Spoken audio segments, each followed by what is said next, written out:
नमस्कार मेरे प्यारे साथियों। राजस्थान में वीडियो एग्जाम की भर्ती इस समय आ चुकी है और आपको पता है उसका एग्जाम भी अगस्त में है और फॉर्म अभी भरे जा रहे हैं मेरा प्यारा बच्चा। और फॉर्म भरे जा रहे हैं, उसकी लास्ट डेट भी इसी महीने में, जुलाई में। तो इसका मतलब हुआ कि लास्ट डेट की अगर बात करते हैं तो 18 जुलाई उसकी अंतिम तिथि है मेरा प्यारा बच्चा। अंतिम तिथि की अगर हम बात करते हैं, लास्ट डेट की अगर हम बात करते हैं तो अंतिम तिथि उसकी 18 जुलाई है मेरा प्यारा बच्चा। 18 जुलाई तक आप लोग फॉर्म भर दीजिए, उसके बाद आपको मौका नहीं मिलेगा। बात करते हैं अब डिटेल से इस वाली पोस्ट को लेकर के। तो टोटल पदों की बात करते हैं वीडियो एग्जाम में, ग्राम विकास अधिकारी के टोटल पदों की बात करते हैं तो 850 पद है, जहां पर गैर अनुसूचित क्षेत्र 683 पद हैं और अनुसूचित क्षेत्र के टीएसपी एरिया के 167 पद हैं। मेरा प्यार बच्चा, सब कुछ डिटेल आपको पता होनी चाहिए। आप कहां से फॉर्म भर रहे हैं, सिलेबस क्या है, उसकी एग्जाम कब होने वाली है, अंतिम तिथि क्या है, लास्ट प्रीवियस में किस तरह के सवाल आए थे, ये आपको पता है ना, तो आप किसी भी एग्जाम को फाइट कर जाओगे। और वीडियो एग्जाम और पटवारी के एग्जाम राजस्थान में बहुत बड़े लेवल के एग्जाम माने जाते हैं। मतलब ये कह सकते हैं कि सम्मानजनक अच्छी स्थिति होती है इन एग्जामों में जो आपका सिलेक्शन होता है। तो अगर आपके सिलेबस की बात करते हैं तो सिलेबस में भाषा का ज्ञान, मतलब सामान्य हिंदी और सामान्य अंग्रेजी आएगी, आपकी गणित आएगी, सामान्य विज्ञान आएगी, आपके भूगोल आएगी, प्राकृतिक संसाधन आएंगे, राजस्थान के संदर्भ में कृषि और आर्थिक संसाधन आएंगे, राजस्थान का इतिहास और संस्कृति आएगी, बेसिक कंप्यूटर आएगा। प्रश्नों की टोटल संख्या 160 रहने वाली है, टोटल 200 अंक का होगा और 3 घंटे का पेपर होगा। ये आपका सिलेबस है मेरा प्यारा बच्चा। इसे अगर डिटेल से देखा जाए तो डिटेल में भी आपको बताया जाएगा। अब बात यहां से समझिए, कह क्या रहा है, इसने एक बात सबसे अच्छी कही है। क्या कही है? आवेदक को ऑनलाइन आवेदन करने के पश्चात ऑनलाइन आवेदन पत्र क्रमांक आवश्यक रूप से प्राप्त होगा। यदि आवेदक का पत्र क्रमांक अंकित या प्राप्त नहीं हुआ तो इसका अर्थ यह है कि आपका आवेदन पत्र स्वीकार नहीं हुआ है। इसका मतलब क्या है कि आपका आवेदन पत्र स्वीकार नहीं हुआ है। तो आप लोगों को जब भी फॉर्म भर रहे हैं आप लोग, तो आपको एप्लीकेशन आईडी जरूर प्राप्त होगी। अगर आपका एप्लीकेशन आईडी प्राप्त नहीं हुई है, इसका मतलब आपका फॉर्म सबमिट नहीं हुआ है। इस बात का जरूर ध्यान रखें आप लोग, तो अपना एप्लीकेशन आईडी जरूर ले फॉर्म भरते समय। दूसरी बात अगर बात की जाए यहां पर, तो मेरा प्यारा बच्चा ये क्या कह रहा है, आवेदक द्वारा ऑनलाइन आवेदन में गलत सूचना देने या तथ्य छुपाने पर बोर्ड अभ्यर्थी पर नियमानुसार कार्रवाई करेगा। मतलब आपको किसी भी तरह की कोई गलत सूचना अपडेट नहीं करनी आपकी तरफ से। दूसरी बात ये क्या कह रहा है, सबसे इंपॉर्टेंट बात ये कह रहा है कि आवेदक अपनी स्वयं की एसएसओ आईडी से ही आवेदन भरना सुनिश्चित करे। आपको केवल आपकी जो एसएसओ आईडी बनी हुई है उसी से ही आवेदन भरना है। किसी दूसरे की एसएसओ आईडी से फॉर्म आपका मान्य नहीं होगा। इस बात को आप लोग विशेष रूप से ध्यान में रखेंगे, तो आपको ये छोटी छोटी गलतियां नहीं करनी है। फॉर्म की अगर फीस बात कर रहे हैं तो मेरा प्यारा बच्चा, फॉर्म फीस क्या रहने वाली है आपकी, सामान्य वर्ग के लिए, सामान्य वर्ग, अनपिछड़ा वर्ग और अति पिछड़ा वर्ग के आवेदकों से 600 रुपए का चार्ज लिया जा रहा है। इसके अलावा बात करते हैं तो आपके अनुसूचित जाति और जनजाति का 400 रुपए है। दिव्यांग अगर कोई व्यक्ति या महिला है, कोई व्यक्ति दिव्यांग है, तो उससे भी 400 रुपए चार्ज लिया जाएगा, चाहे वो किसी भी कैटेगरी का है। अब इसके अलावा बात की जाए कि आपके पास में भाई साहब क्या क्या रहने वाला है, तो ये आपकी जिलेवार आपके टोटल पद आ गए। ये गैर अनुसूचित क्षेत्र के टोटल पद आ गए मेरा प्यारा बच्चा, अलग अलग जिले के हिसाब से ये आपके टोटल पद हो गए। और गैर अनुसूचित क्षेत्र के मैंने आपको बताया था टोटल पदों की जो संख्या है वो 683 है। गैर अनुसूचित क्षेत्र में टोटल पदों की संख्या 683 है, जबकि अनुसूचित क्षेत्र में टीएसपी एरिया में 167 पद है मेरा प्यारा बच्चा। तो ये बात आपकी क्लियर हो गई। लेकिन अब बात आती है यहां पर कि सर गैर अनुसूचित क्षेत्र में और अनुसूचित क्षेत्र में, ये सारी चीजें आपको पता होनी चाहिए। अनुसूचित क्षेत्र में टीएसपी एरिया में पदों की संख्या टोटल कितनी है? 167 है। टोटल पदों की संख्या कितनी? 167। लेकिन अब बात करते हैं कुछ ऐसे पद जो दृष्टिबाधित है, मतलब आंखों से रोशनी खराब है, कान जिनके खराब है, सुनने की स्थिति में प्रॉब्लम है, या शरीर का कोई अंग क्षतिग्रस्त है या विकृत है, ऐसे लोगों के लिए दृष्टिबाधित, श्रवण में बाधित या अस्थि विकृत, हॉरिजॉन्टल वाला पार्ट, उसके लिए जिले वाइज आपकी अलग अलग पदों की संख्या आपको दी जा रही है। आपको अलग अलग संख्या दी जा रही है मेरा प्यारा बच्चा, और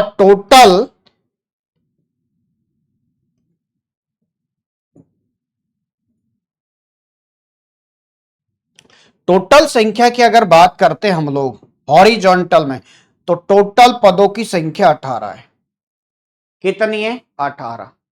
अलग अलग दृष्टिबाधित तो 18 है, श्रवण वालों के लिए 16 है, और जो विकृत है अस्थियों से उनके लिए पदों की संख्या 6 है। सही है ना? कैटेगरी वाइज देखा जाए तो अलग अलग आपको यहां पर मिल रहा है। और ये आपका टीएसपी एरिया में है। ये कौन सा पार्ट है? TSP area. टीएसपी एरिया में दृष्टिबाधित, श्रवण में बाधित, अस्थि विकृत, बौनापन हुआ या एसिड से पीड़ित हुआ, ऐसे लोगों के लिए अलग अलग पदों की संख्या है यहां पर। और फिर इन्होंने साफ साफ लिखा है आपके लिए कि ऐसे लोगों के लिए आपका परसेंटेज क्या होना चाहिए। दिव्यांगों के लिए पंचायती राज विभाग द्वारा जारी बैठक कार्यवाही में विवरण 2020 के अनुसार दिव्यांग ग्राम विकास अधिकारी हेतु कुछ बाउंडेशन दी हुई है। क्या क्या दिया हुआ है? कह रहा है परमानेंट विजुअली आप लोग 40 या 50% दिव्यांग है।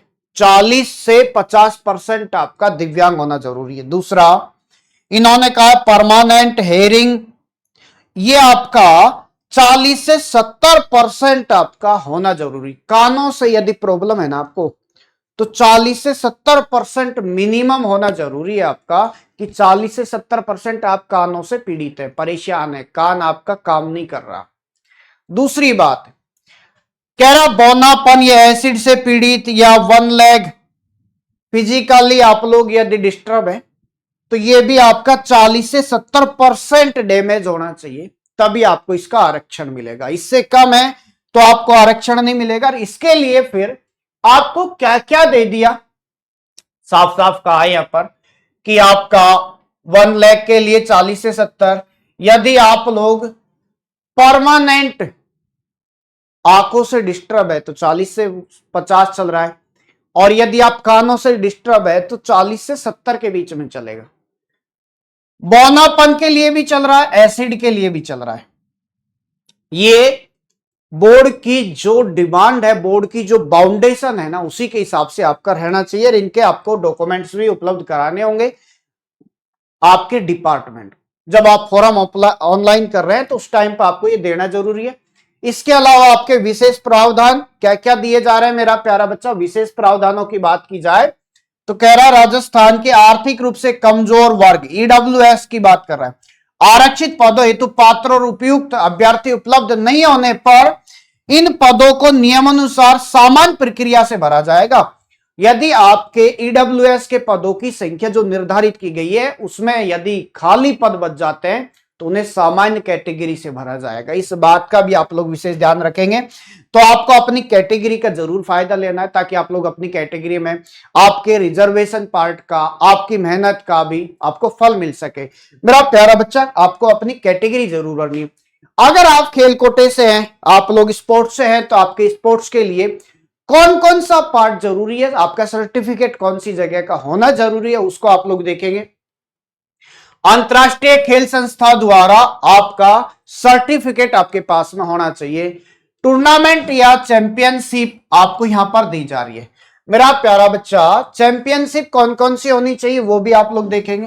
ओलंपिक गेम्स में आप लोग खेल चुके हो, या एशियन गेम्स में, दक्षिण एशियाई गेम्स, सैफ गेम्स जैसे कुछ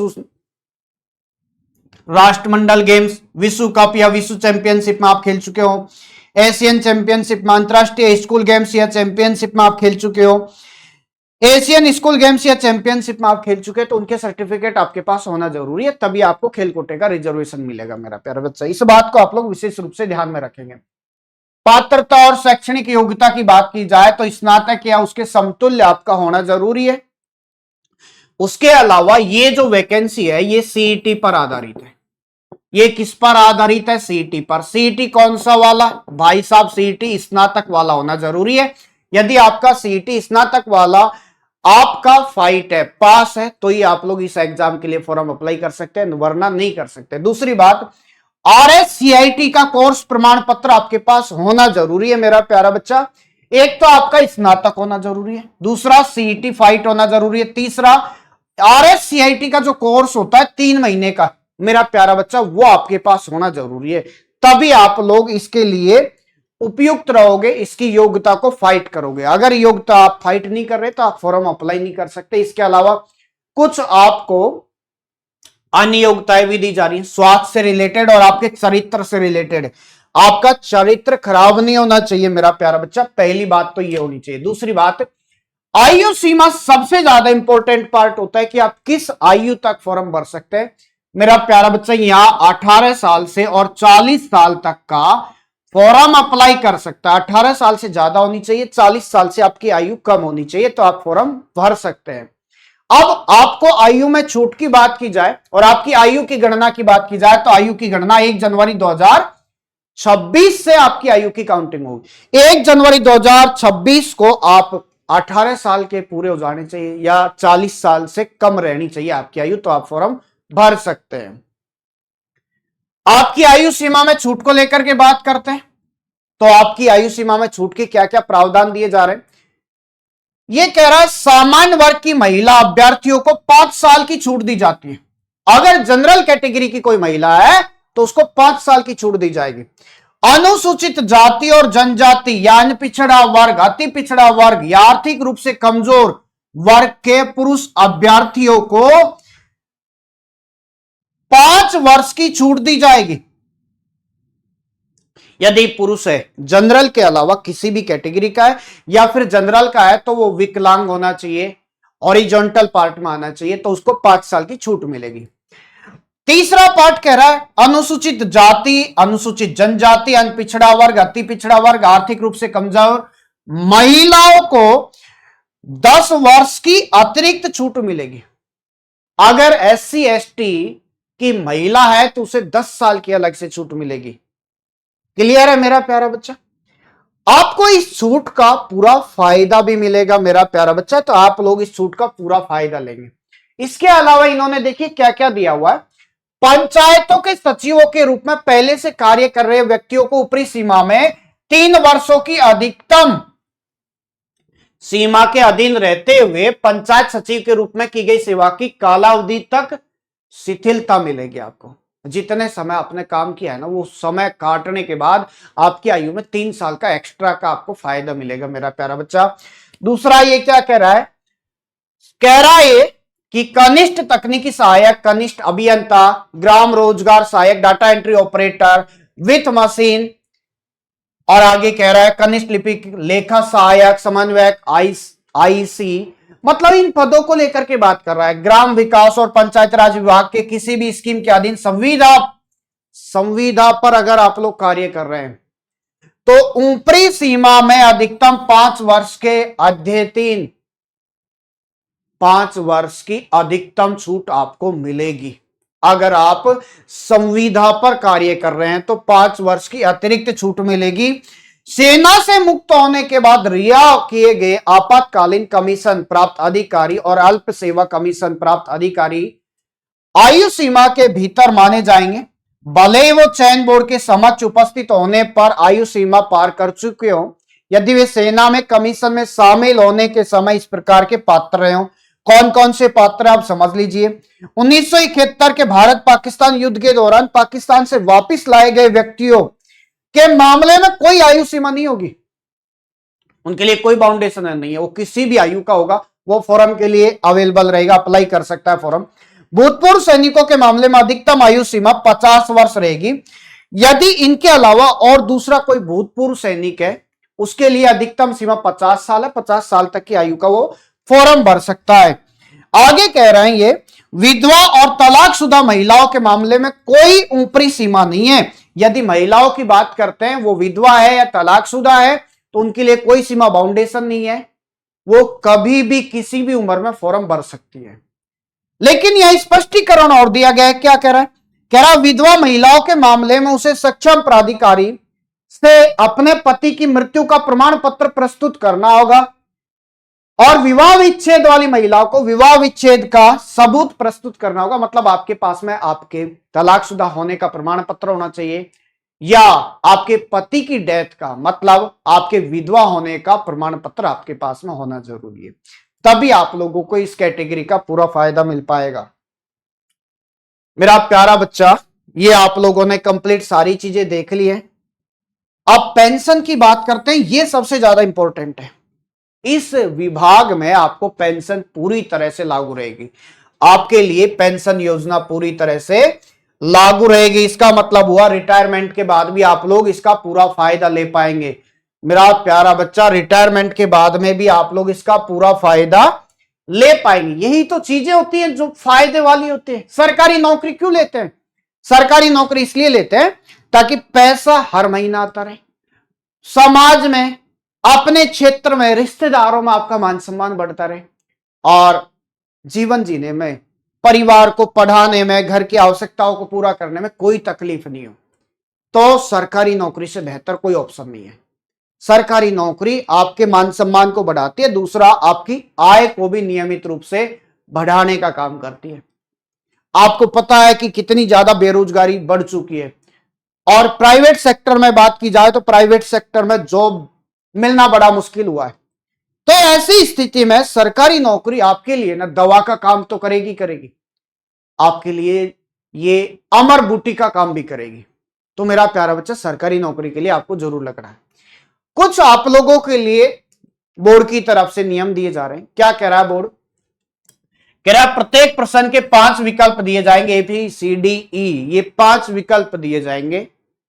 और आगे क्या कहा है? उनमें से अभ्यर्थी को केवल एक विकल्प नीले बॉल पेन से घेरा गोला करके दर्शाना जरूरी है। दूसरी बात क्या कह रहा है?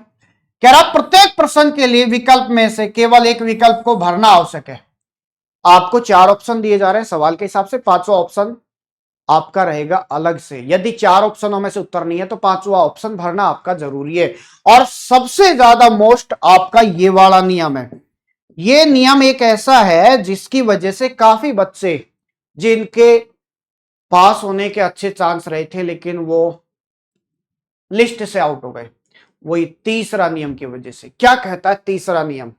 यदि अभ्यर्थी द्वारा किसी प्रश्न को हल नहीं किया गया तो उसके द्वारा 5वां विकल्प ई गोला घेरा करना होगा।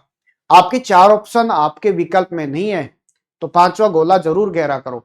यदि 5 विकल्पों में से किसी को घेरा नहीं किया जाता है तो ऐसे 10% प्रश्नों तक प्रत्येक प्रश्न के 1/3 अंक घटाए भी जाएंगे। 10% प्रश्नों के 1/3 अंक घटाए जाएंगे। बहुत शानदार पॉइंट है ये आपके लिए। तो मेरा प्यारा बच्चा, यदि आपके 4 ऑप्शन नहीं मेल खा रहे हैं ना तो 5वां ऑप्शन जरूर घेरा गोला करो।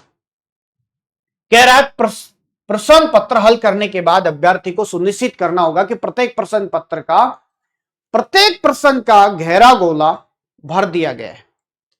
दूसरी बात क्या करा है? इसके लिए आपको 10 मिनट अतिरिक्त समय भी दिया जाएगा।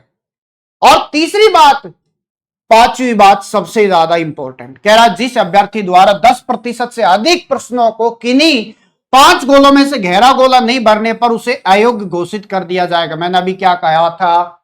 चाहे आप पास हो रहे हैं लेकिन जो लिस्ट आउट होगी ना, फाइनल लिस्ट, उसमें आपको जगह नहीं मिल पाएगी। उसका कारण ये वाला पॉइंट है, 10% से अधिक प्रश्नों को किन्हीं 5 गोलों में से घेरा नहीं भरा गया तो आपको अयोग्य घोषित कर दिया जाएगा। मान लीजिए कि आपके टोटल प्रश्न 100 हैं तो इसका 10% कितना हो जाएगा? आपका 10 प्रश्न हो जाएगा। 10 से ज्यादा प्रश्न यदि आप खाली छोड़ करके आते हैं ना तो आपको अयोग्य घोषित कर दिया जाएगा। इस बात को समझ लीजिए। 10% से ज्यादा सवाल आप खाली छोड़ करके आते हैं तो आपको अयोग्य घोषित कर दिया जाएगा। तो ऐसी स्थिति में आपको क्या करना है, खाली नहीं छोड़ना है, 5 ऑप्शन को भर देना, नहीं तो आपको अयोग्य घोषित कर दिया जाएगा। इस बात को विशेष रूप से ध्यान में रखेंगे आप लोग। अब बात करते हैं आप लोगों के लिए वीडियो एग्जाम के लिए मेरा प्यारा बच्चा बैच स्टार्ट हो चुका है, जहां पर राकेश सर खुद गणित पढ़ा रहे हैं। एक शानदार बैच है, राकेश सर खुद गणित पढ़ा रहे हैं, पॉलिटी आपको पढ़ा रहे हैं दिनेश सर, हिस्ट्री आपको पढ़ा रहे हैं डॉक्टर महेश सर। एक शानदार टीम यहां पर आपको मिलती है, शानदार बैच आपको मिलता है। और ये बैच आपको मिलता है मेरा प्यारा बच्चा 599 रुपए में। और वीडियो एग्जाम की तैयारी करने वाले बच्चे पटवारी की भी तैयारी करते हैं, पटवारी का बैच स्टार्ट हो चुका है मेरा प्यारा बच्चा, आप लोग जरूर ज्वाइन करें। यदि आप लोग क्रैश कोर्स ज्वाइन करते हैं तो 199 रुपए में, और इसका फाउंडेशन बैच ज्वाइन करना चाहते हैं, फाउंडेशन क्लास ज्वाइन करना चाहते हैं, इसकी फाउंडेशन बैच ज्वाइन करना चाहते हैं तो वो भी ज्वाइन कर सकते हैं मेरा प्यारा बच्चा। दूसरी बात, जो बच्चे राजस्थान पुलिस सब इंस्पेक्टर की तैयारी कर रहे हैं, आपको पता है राजस्थान में इसका नोटिफिकेशन आने वाला है और अभी से तैयारी में जुटे हुए बच्चे, मेरा प्यारा बच्चा बैच स्टार्ट हो चुका है। 24 मई से ये बैच स्टार्ट है। पेपर फर्स्ट और सेकंड दोनों एग्जामों के लिए, दोनों पेपरों के लिए बैच स्टार्ट है। पेपर फर्स्ट इसका हिंदी का होगा, पेपर फर्स्ट जो होगा इसका हिंदी का होगा, और सेकंड पेपर जीके जीएस का होगा। किसका होगा? जीके जीएस प्लस में मैथ और रीजनिंग का होगा मेरा प्यारा बच्चा। पहले पेपर की बात करते हैं हिंदी की, तो अरुण कुमार सर आपको हिंदी पढ़ा रहे हैं। अरुण कुमार सर से जिस भी बच्चे ने हिंदी पढ़ी है उसका सिलेक्शन 100% हुआ है। इसका मतलब सिलेक्शन वाली टीम आपको यहां मिल रही है। सेकंड पेपर की बात करते हैं तो मैथ आपको पढ़ा रहे मेरा प्यारा बच्चा राकेश सर, और राकेश सर से जिस बच्चे ने मैथ पढ़ी है ना, सिलेक्शन हुआ है उसका, चाहे वो किसी भी कैटेगरी का हो, वो स्टेट एग्जाम का हो, चाहे वो आपका एसएससी का हो। एसएससी में सबसे ज्यादा सिलेक्शन कैरियर विल देता है। इसका रीजन समझ में आया? क्योंकि आपको एसएससी फाइट करनी है ना, तो मैथ का बड़ा रोल होता है और बच्चे मैथ से डरते हैं। तो आपका डर खत्म करने के लिए राकेश सर आपके पास है मेरा प्यारा बच्चा। और राकेश सर जिस बैच में होते हैं ना, वो सिलेक्शन बैच माना जाता है। तो आपको इस बैच को जरूर ज्वाइन करना चाहिए यदि आपने सब इंस्पेक्टर की तैयारी कर रहे हैं और वीडियो एग्जाम की तैयारी कर रहे हैं, तो भी राकेश सर आपको मैथ पढ़ा रहे हैं। तो मेरा प्यारा बच्चा आप लोग जरूर ज्वाइन करें, जिस भी बैच में आप पढ़ना चाहते हैं, जिस भी एग्जाम की आप लोग तैयारी कर रहे हैं। यदि आप राजस्थान पुलिस कांस्टेबल और सब इंस्पेक्टर दोनों एग्जाम की तैयारी कर रहे हैं, तो मेरा प्यारा बच्चा कमांड बैच स्टार्ट किया गया, आप लोग जरूर ज्वाइन करें। और इसके साथ साथ यदि आप लोग राजस्थान चतुर्थ श्रेणी की, जिसमें पदों की संख्या 53,749 है, इसकी तैयारी करते हैं, तो बैच स्टार्ट है आपका, आप लोग ज्वाइन कर सकते हैं। और यदि हाईकोर्ट द्वारा जो 4th ग्रेड की वैकेंसी निकाली है, आपको पता है कितनी निकाली? 5,670। ये जो पदों की संख्या 5,670, इसके लिए भी बैच स्टार्ट है। लेकिन दोनों में फर्क क्या है? जो हाईकोर्ट की चतुर्थ श्रेणी की जो भर्ती है, उसमें केवल आपका हिंदी, इंग्लिश और जीके का पार्ट है, जबकि चतुर्थ श्रेणी में आपका गणित का पार्ट भी है। मतलब एक ही तो टॉपिक अलग है ना। तो दोनों एग्जामों के लिए ये बैच बहुत शानदार है। और नया बैच भी आ रहा है 4th ग्रेड का, 4th ग्रेड का नया बैच भी आ रहा है मेरा प्यारा बच्चा, आप लोग उस बैच को भी ज्वाइन कर सकते हैं। और यदि आप चाहते हैं कि आपको रिकॉर्डेड क्लास भी मिल जाए, लाइव क्लास भी मिल जाए, तो आप ये बैच जरूर ज्वाइन करें मेरा प्यारा बच्चा। बहुत शानदार बैच है, मजेदार बैच है। तो आपसे एक ही रिक्वेस्ट है कि आपके माता पिता के सपनों को जरूर पूरा करना है। और आपके माता पिता ने आपको क्यों पढ़ाया, इसके पीछे का उद्देश्य यह है कि आपका सम्मान बढ़े और आपके माता पिता का सम्मान बढ़े। हर व्यक्ति चाहता है कि आपके परिवार में, आपके रिश्तेदारी में, आपके समाज में आपका सम्मान बढ़ना चाहिए। तभी पॉसिबल है जब आप सरकारी नौकरी लोगे मेरा प्यारा बच्चा। चाहे आप दिन के 200 रुपए नहीं, आप 2000 कमा लो, लेकिन इतना सम्मान नहीं बढ़ेगा। और आप यदि सरकारी नौकरी से आप 1000 रुपए भी कमा रहे हो ना, तो आपका बहुत अच्छा ओहदा रहेगा, बहुत अच्छा सम्मान रहेगा। जिस भी रिश्तेदारी में जाओगे ना, सबसे पहले एक अच्छी आवाज़ होगी आपसे, आपका एक अच्छा सम्मान किया जाएगा। तो मेरा प्यारा बच्चा, सम्मान के लिए लड़ना है आपको। दूसरा, सरकारी नौकरी ना एक ऐसा पार्ट है जो आपके लिए परमानेंट फिक्स सैलरी देगा और धीरे धीरे इंक्रीज भी होता जाएगा, उससे कम तो होगा ही नहीं, बढ़ता जाएगा। जबकि प्राइवेट नौकरियों में क्या चल रहा है आजकल मेरा प्यारा बच्चा, फिक्स निर्धारित नहीं है कि 3 महीने बाद आप हटोगे भी कि आगे कंटिन्यू भी रहोगे। तो इसलिए सरकारी नौकरी तो लो, कम से कम परमानेंट तो पैसा मिलेगा आपको। तो आप सभी को शुभकामनाएं, आप सभी को जय श्री कृष्णा, और आपको और आपके माता पिता को प्रणाम बच्चा। उम्मीद करते हैं 2025 में आप लोग सरकारी नौकरी जरूर लेंगे। धन्यवाद मेरा प्यारा बच्चा, थैंक यू।